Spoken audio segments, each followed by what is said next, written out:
The internet exploded overnight.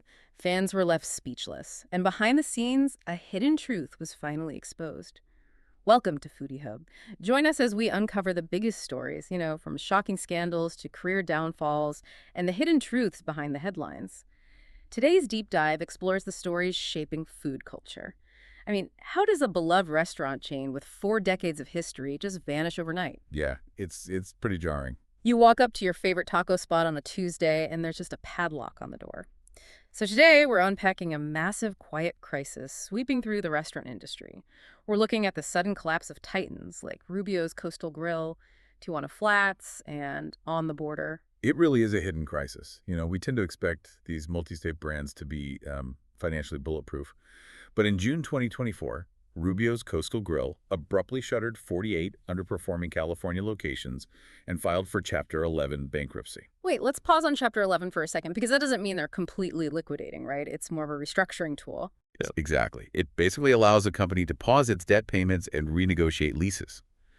Co-founder Ralph Rubio is actually staying on, fighting to right-size his iconic brand through a court-supervised sale.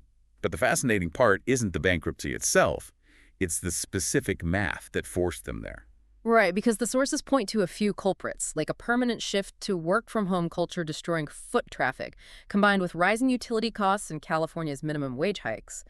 But my question is this like a legendary rock band suddenly playing empty arenas because their sound got outdated? Or is the California economic landscape just impossible to survive right now? Well, it's really about the pressure on restaurant margins.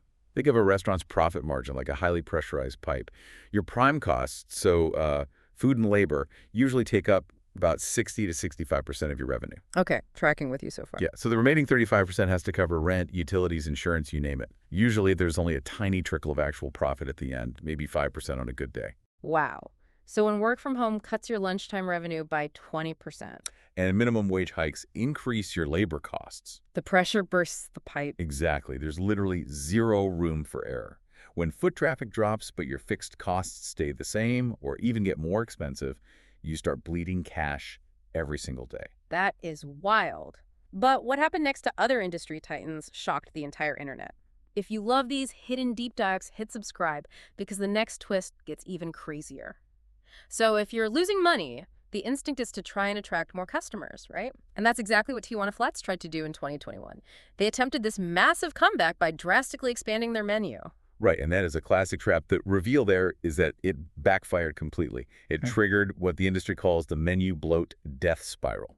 I love that term. But wait, how exactly does adding a few new tacos cause a death spiral? Well, adding just one new ingredient exponentially increases your prep complexity. You need more fridge space, more equipment, more staff to prep those items. Oh, I see. Yeah, and suddenly the kitchen line gets confused.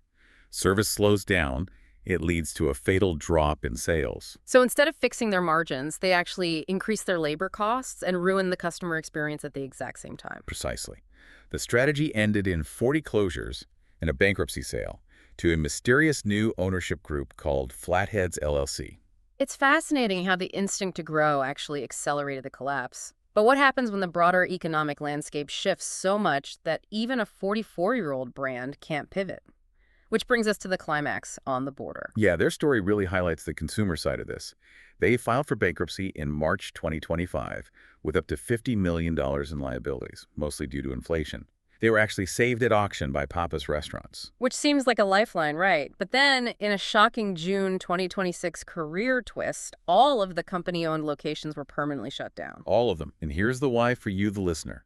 According to industry data, restaurant prices have surged over 30% since 2019, and 82% of you have actively noticed this. I certainly have. A fast casual lunch that used to cost $10 is suddenly $16. It completely changes the value proposition. Totally.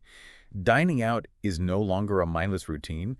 People are actively managing where they eat, which is forcing these massive brands into a corner. The demand has fundamentally shifted. Which leaves me with a lingering thought.